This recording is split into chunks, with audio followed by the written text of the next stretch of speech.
He said his first goal is to overthrow the CCP. Okay, to overthrow the Chinese Communist Party. The second is to essentially clear his own name because he filed the fake or the false claim, right, to the FBI and everything. Yes. So, Against his own will. yeah. So those are two really big. He said, I also want to help myself more. This is the reason why he invests, or he is against, he's here today.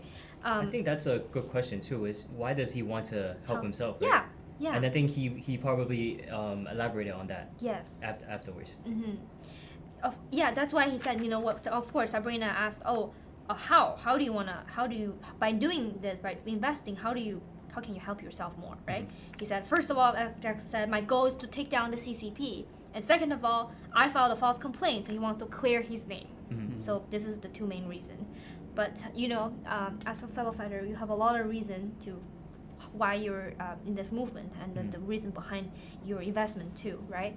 But then it's very clear. I think this is a really important part of his testimony today that shows how assertive he is, and he came all the way to U.S. and to cancel this lawsuit, and he kind of keep the investment in it, keep the money in the investment, and all that. He came all the way here with his family, and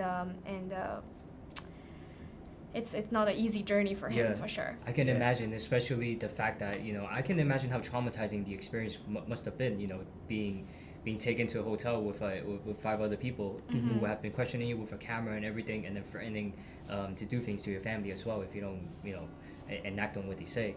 So I think the fact that he came out to testify against this today in a U.S. court, that's very courageous of him to do so, and it fully expresses why he wants to help himself, how he could help himself, right?